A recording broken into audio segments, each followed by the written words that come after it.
നമ്മുടെ മുൻകഴിഞ്ഞു പോയ വീഡിയോയിൽ ഒരു കമൻറ്റ് എൻ്റെ ശ്രദ്ധ ആകർഷിച്ചു.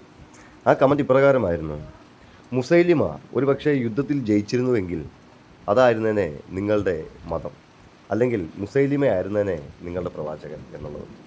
അപ്പോൾ നമുക്ക് ഇന്നത്തെ വീഡിയോയിൽ ആരായിരുന്നു മുസൈലിമ? പ്രവാചകൻ്റെ കാലഘട്ടത്തിൽ തന്നെ പ്രവാചകനെ അനുകരിച്ചു കൊണ്ടുവന്ന ഒരു വ്യാജ പ്രവാചകനായിരുന്നു മുസൈലിമ. നമുക്ക് നോക്കാം മുസൈലിമയുടെ ചരിത്രം എങ്ങനെയായിരുന്നു, മുസൈലിമ എന്തൊക്കെയാണ് ചെയ്തത്, എന്തൊക്കെയായിരുന്നു മുസൈലിമയുടെ മതത്തിൻ്റെ പ്രത്യേകതകൾ. മുസൈലിമയും അള്ളാഹുവിൻ്റെ പ്രവാചകനാണ് എന്ന് പറഞ്ഞു തന്നെയാണ് വന്നത്. രസകരമായിട്ടുള്ള ആ ഒരു കഥയിലേക്ക് നമുക്കൊന്ന് നോക്കാം. ചരിത്രം എപ്പോഴും സത്യം പറഞ്ഞവരെ മാത്രമല്ല അടയാളപ്പെടുത്തിയിട്ടുള്ളത്.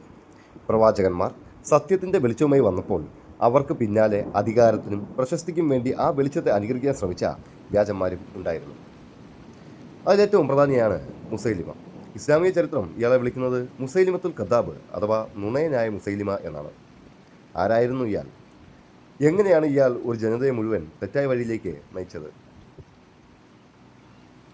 ഹിജ്റ 10-ാം വർഷം പ്രവാചകൻ മുഹമ്മദ് നബിയെ കാണാൻ യമാമയിൽ നിന്ന് ഒരു സംഘം മദീനയിലെത്തിയുണ്ടായി. ആ സംഘത്തിലെ കുറിയ ശരീരപ്രകൃതിയുള്ള അധികാരമോഹിയായ ഒരു മനുഷ്യനുണ്ടായിരുന്നു. അയാളായിരുന്നു ഈ മുസൈലിമ. എല്ലാവരും നബിയെ ആദരവോടെ നോക്കിയപ്പോൾ മുസൈലിമയ്ക്ക് താല്പര്യം അധികാരത്തിലായിരുന്നു. അയാൾ നബിയോട് ഇപ്രകാരം പറയുകയുണ്ടായി: നിനക്ക് ശേഷം ഭരണം എനിക്ക് നൽകണം, എങ്കിൽ ഞാൻ നിന്നെ പിന്തുണയ്ക്കാം. തൻ്റെ കയ്യിലുണ്ടായിരുന്ന ഒരു ഈത്തപ്പന മടൽ ചൂണ്ടിക്കൊണ്ട് പ്രവാചകൻ ഇങ്ങനെ മറുപടി നൽകി: ഈ ചെറിയ മടൽ കഷ്ണമാണ് നീ ചോദിക്കുന്നെങ്കിൽ പോലും ഞാൻ ഇത് നിനക്ക് തരത്തില്ല. നിനക്ക് ദൈവത്തിൻ്റെ ശാപം ഉറപ്പായിട്ടും ഉണ്ടാവും. മദീനയിൽ നിന്നും മടങ്ങിയ മുസൈലിമ താനും ഒരു പ്രവാചകനാണെന്ന് പ്രഖ്യാപിച്ചു.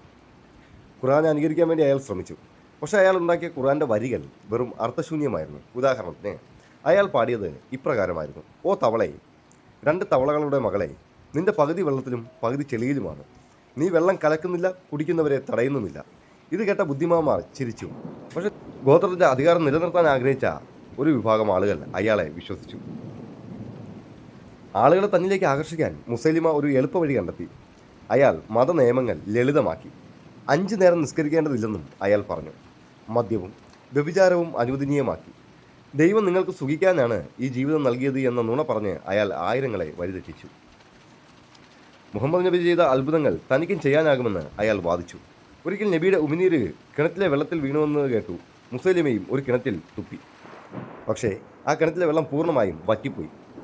കണ്ണ് വേദനിച്ചു വന്ന ഒരാളുടെ കണ്ണിൽ അയാൾ കൈവച്ചപ്പോൾ ആ മനുഷ്യന് ഉള്ള കാഴ്ച കൂടി നഷ്ടപ്പെട്ടു. ഇങ്ങനെയൊക്കെ സംഭവിച്ചിട്ടും അന്ധമായ ഗോത്രസ്നേഹം കാരണം ആളുകൾ അയാളെ പിന്തുടർന്നുകൊണ്ടേയിരുന്നു. പ്രവാചകന്റെ വഫാത്തിന് ശേഷം അബൂബക്കർ സിദ്ദീഖ് മുസൈലിമയെ നേരിടാൻ ഖാലിദ് ബിൻ വലീദിന്റെ നേതൃത്വത്തിൽ ഒരു സൈന്യത്തെ അയക്കുകയുണ്ടായി. ചരിത്ര പ്രസിദ്ധമായിട്ടുള്ള യമാമ യുദ്ധം ആരംഭിക്കുന്നത് ഇവിടെയാണ്. യുദ്ധത്തിനൊടുവിൽ ഒരിക്കൽ ഹംസ റളിയല്ലാഹുവിനെ വധിച്ച വാഗ്ഷി ബിൻ ഹർബ് തൻ്റെ കുന്തവുമായി മുസൈലിമയെ ലക്ഷ്യം വെച്ചു. ആ കുന്തം മുസൈലിമയുടെ നെഞ്ചു പിളർന്നു. അതോടെ ആ വ്യാജ പ്രവാചകന്റെ അന്ത്യം കുറിച്ചു. ആയിരക്കണക്കിന് ആളുകളെ നരകതുല്യമായ പാതയിലേക്ക് നയിച്ച മുസൈലിമ ഒരു പാഠമായി ചരിത്രത്തിൽ അവശേഷിക്കുന്നു. സത്യത്തിൻ്റെ വെളിച്ചമെന്നും നിലനിൽക്കും. നുണകൾ എത്ര വലിയ കോട്ട കെട്ടിയാലും അത് തകരുക തന്നെ ചെയ്യും. മുസൈലിമയുടെ കഥ നൽകുന്ന വലിയ പാഠവും ഇതുതന്നെയാണ്.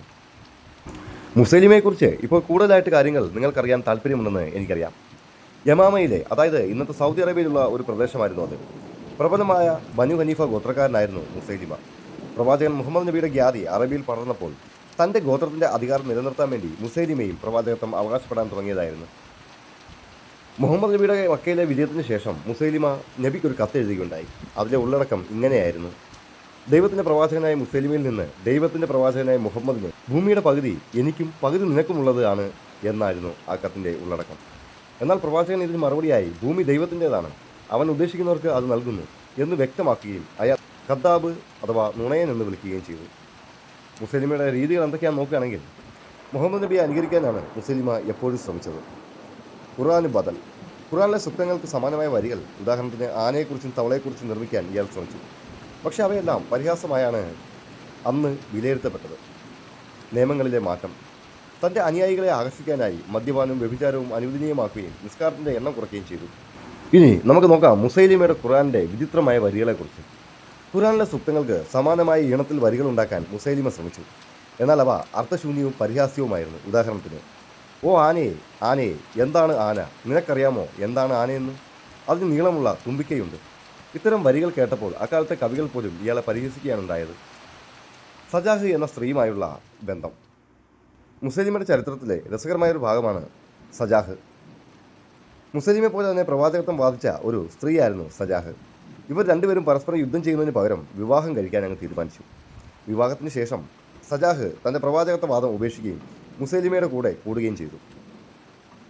റഹ്മാനുൽ യമാമ, മുസൈലിമ തന്നെ വിളിച്ചിരുന്ന ഒരു പേരായിരുന്നു റഹ്മാനുൽ യമാമ. മക്കയിലെ ഖുറൈശികൾക്ക് റഹ്മാൻ എന്ന ദൈവനാമം അന്ന് അപരിചിതമായിരുന്നു.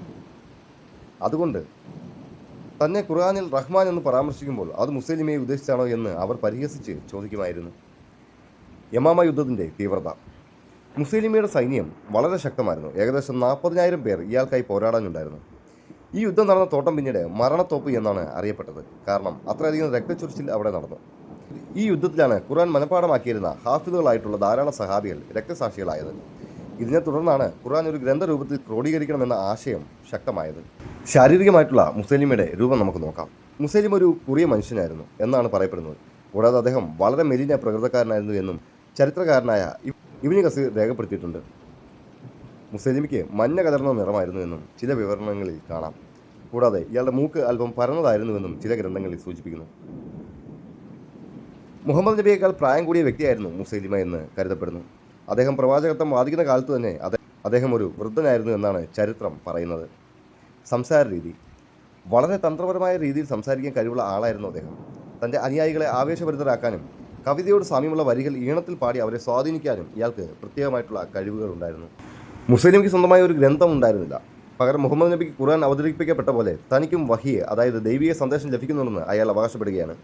ഖുർആനിലെ സൂക്തങ്ങൾക്ക് സമാനമായ വരികളാണ് അദ്ദേഹം നിർമ്മിച്ചത്. ചരിത്രകാരന്മാർ രേഖപ്പെടുത്തിയ മുസ്ലിമയുടെ വരികളുടെ പ്രത്യേകതകൾ നമുക്കൊന്ന് നോക്കാം. ഖുർആനിലെ ചെറിയ സൂറത്തുകളുടെ ശൈലിയും അന്ത്യപ്രയോഗങ്ങളും അതേപടി പകർത്താനാണ് അയാൾ ശ്രമിച്ചത്. എന്നാൽ അതിൽ ഗൗരവകരമായ ആശയങ്ങളോ അർത്ഥമോ ഉണ്ടായിരുന്നില്ല. പരിഹാസ്യമായ വരികൾ. മുസ്ലിമയുടെ വരികളിൽ എല്ലായ്പ്പോഴും കേൾക്കുന്നവർക്ക് തമാശയായിട്ടാണ് തോന്നിയത്. പ്രശസ്തമായ ചില ഉദാഹരണങ്ങൾ. ആന എന്താണെന്ന് നിനക്കറിയാമോ? അതിന് നീളമുള്ള തുമ്പിക്കയുണ്ട്, ചെറിയ വാലുണ്ട്. ഇത് ഖുർആനിലെ ആൽഗാരിയെ പോലുള്ള സൂറത്തുകളുടെ ശൈലി അനുകരിക്കാൻ ശ്രമിച്ചതാണ്. പക്ഷേ അർത്ഥം വെറും ബാലിശമായിരുന്നു. റൊട്ടി ഉണ്ടാക്കുന്നവരെക്കുറിച്ച് മുസ്ലിമയുടെ ഖുർആനിൽ ഒരു സൂറത്ത് വന്നിരുന്നു. റൊട്ടി ഉണ്ടാക്കുന്നവരാണ് സത്യം, അത് കുഴയ്ക്കുന്നവരാണ് സത്യം, അത് ചുട്ടെടുക്കുന്നവരാണ് സത്യം എന്നൊക്കെയുള്ള വരികൾ അതിൽ ഉപയോഗിച്ചിരുന്നു. നിയമങ്ങളിലെ മാറ്റങ്ങൾ. തൻ്റെ സന്ദേശങ്ങളിലൂടെ ഇസ്ലാമിലെ കർശനമായ പല നിയമങ്ങളും അയാൾ എടുത്തുമാറ്റി. മദ്യപാനവും വ്യഭിചാരവും തൻ്റെ അനുയായികൾക്ക് ഹലാലാക്കി മാറ്റി. ദിവസവും 5 നേരം നിസ്കരിക്കേണ്ടതില്ല എന്ന് പ്രഖ്യാപിച്ചു. തൻ്റെ ഗോത്രമായ ബനു ഹനീഫയ്ക്ക് കൂടുതൽ ആനുകൂല്യങ്ങൾ നൽകുന്ന തരത്തിലായിരുന്നു അയാളുടെ ദൈവിക വെളിപാടുകൾ. സമകാലികരുടെ പ്രതികരണം. അക്കാലത്തെ ഏറ്റവും വലിയ കവിയായിരുന്നു അംർ ബിൻ ആസ്. പിന്നീട് അദ്ദേഹം ഇസ്ലാം സ്വീകരിച്ചായിട്ട് നമുക്ക് കാണാൻ സാധിക്കും. മുസൈലിമയെ കാണാൻ പോയപ്പോൾ മുസൈലിമ തൻ്റെ ചില വരികൾ ചൊല്ലിക്കൊടുക്കുകയുണ്ടായി. അത് കേട്ടപ്പോൾ അംർ ബിൻ ആസ് പറഞ്ഞത് ഇപ്രകാരമാണ്: മുസൈലിമ, നീ കള്ളം പറയുകയാണ്. എനിക്കും നിനക്കും നന്നായി തന്നെ അറിയാം നീ പറയുന്നത് കേവലം വിഡ്ഢിത്തമാണെന്ന്. മുസ്ലിങ്ങൾ ദിവസവും 5 നേരം നിസ്കരിക്കണമെന്ന നിയമം മുസൈലിമ മാറ്റിയിട്ട് തൻ്റെ അനുയായികൾക്ക് വേണ്ടി 2 നേരത്തേക്ക് അത് ചുരുക്കി. 2 നേരം നിസ്കരിച്ചാൽ മതിയെന്ന് അയാൾ പ്രഖ്യാപിക്കുകയും പ്രഭാതത്തിലും മഗ്‌രിബിൻ്റെ സമയത്തും മാത്രം നിസ്കാരം എന്നായിരുന്നു അയാളുടെ വാദം. പകൽ സമയത്തെ ജോലി തടസ്സപ്പെടാതിരിക്കാനാണ് അതെന്നായിരുന്നു അയാൾ നൽകിയ ന്യായീകരണം. പ്രവാചകൻ നിസ്കാരത്തിൽ ഖുർആൻ ഓതുന്ന പോലെ മുസൈലിമ താൻ നിർമ്മിച്ച വരികളാണ് നിസ്കാരത്തിൽ ചൊല്ലിയിരുന്നത്. നേരത്തെ സൂചിപ്പിച്ച ആനയെക്കുറിച്ചും തവളയെക്കുറിച്ചുമുള്ള പരിഹാസ്യമായ വരികളാണ് അയാൾ നിസ്കാരത്തിൽ പാരായണം ചെയ്യാൻ അനുയായികളോട് കൽപ്പിച്ചത്. അദ്ദേഹം സുജൂദിനെ ഒഴിവാക്കി. ചില ചരിത്ര വിവരണങ്ങൾ സൂചിപ്പിക്കുന്നത് മുസൈലിമ നിസ്കാരത്തിലെ സുജൂദ് ഒഴിവാക്കിയിരുന്നു എന്നാണ്. ഭൂമിയിൽ തൻ്റെ നെറ്റി തട്ടിക്കുന്നത് തൻ്റെ ഗോത്രത്തിൻ്റെ അന്തസ്സിന് ചേരാത്തതാണെന്ന് അയാൾ വിശ്വസിച്ചു. ദൈവം നിങ്ങളുടെ നെറ്റി മണ്ണിൽ പുരളാൻ ആഗ്രഹിക്കുന്നില്ല എന്നായിരുന്നു അതിന് അയാൾ നൽകിയ വിശദീകരണം. മറ്റ് ഇളവുകൾ. നിസ്കാരത്തിനൊപ്പം തന്നെ മറ്റു ചില കാര്യങ്ങളിലും അയാൾ ഇളവ് നൽകി. നേരത്തെ സൂചിപ്പിച്ചതുപോലെ മദ്യവും വ്യഭിചാരവും പിന്നെ സക്കാത്തും.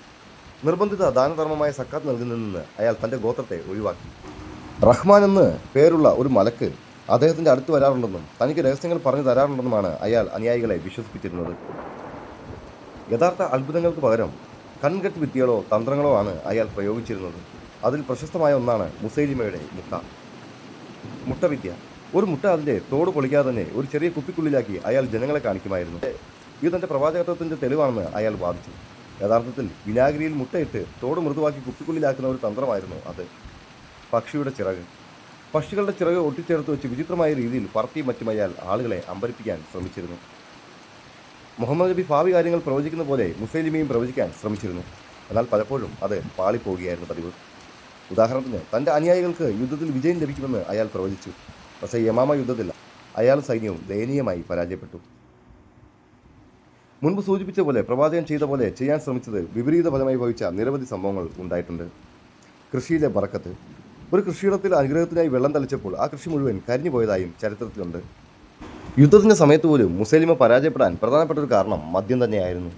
എന്നാൽ മുസൈലിമയുടെ സൈന്യത്തിന് മദ്യം അപ്പോഴെല്ലാം ഹലാലായിരുന്നു. എന്നാൽ യുദ്ധാസന്നമായ സമയത്ത് മുസൈലിമയുടെ സൈന്യം മുഴുവൻ മദ്യത്തിൻ്റെ ലഹരിയിലാണ്. ആകയാൽ അവർക്ക് യുദ്ധം ചെയ്യാൻ വളരെ പ്രയാസം തന്നെയായിരുന്നു. ഇത് മനസ്സിലാക്കിയ മുസൈലിമ തൽക്ഷണം മദ്യം ഹറാമാക്കി മാറ്റി. തൽക്ഷണം തന്നെ തൻ്റെ അനുയായികളോട് മദ്യം ഞാനിപ്പോൾ ഹറാമാക്കിയിരിക്കുന്നു എന്നും പ്രഖ്യാപിക്കുകയുണ്ടായി.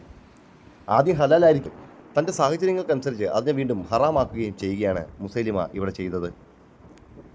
സമാനമായൊരു സംഭവം മഹാഭാരത കഥയിലും ഉണ്ട്. കൃഷ്ണനെ പോലെ തന്നെ ഒരു അപരനുണ്ടായിരുന്നു. അവൻ്റെ പേരാണ് പൗണ്ഡ്രകൻ. ഒരിക്കൽ കൃഷ്ണൻ്റെ കയ്യിലിരിക്കുന്ന സുദർശന ചക്രത്തിൻ്റെ മേൽ അവകാശം സ്ഥാപിച്ചുകൊണ്ട് പൗണ്ഡ്രകൻ കൃഷ്ണനെ കാണാനെത്തി. കൃഷ്ണൻ തൻ്റെ കയ്യിലെ സുദർശന ചക്രം ഉപയോഗിച്ചുകൊണ്ട് പൗണ്ഡ്രകനെ വധിക്കുകയും ചെയ്തു. അദ്ദേഹവും കൃഷ്ണനെപ്പോലെ ദൈവത്തിൻ്റെ അവതാരമാണെന്ന് സ്വയം പ്രഖ്യാപിച്ചിരുന്നു. സമൂഹത്തിൽ എല്ലായ്പ്പോഴും മുൻനിരയിൽ നിൽക്കുന്ന ആളുകളുടെ അപരന്മാരായിട്ട് ചില ആളുകളെല്ലാം എല്ലാ കാലഘട്ടത്തിലും രംഗത്ത് വന്നിട്ടുണ്ട്. ഉദാഹരണത്തിന് നമ്മൾ സിനിമാ മേഖലയിൽ തന്നെ നോക്കുകയാണെങ്കിൽ മമ്മൂട്ടിക്കും മോഹൻലാലിനുമെല്ലാം ധാരാളമായി തന്നെ അപരന്മാരുള്ളതായിട്ട് നമുക്ക് കാണാൻ സാധിക്കും. നമ്മുടെ ഈ വീഡിയോയും ഇവിടെ അവസാനിക്കുമ്പോൾ നിങ്ങളുടെ അഭിപ്രായങ്ങളും നിർദ്ദേശങ്ങളും കമൻറ്റായി രേഖപ്പെടുത്തുകയാണെങ്കിൽ ഒരുപക്ഷെ അത് മറ്റൊരു വീഡിയോയ്ക്കുള്ള കാരണമായി മാറാം. നന്ദി.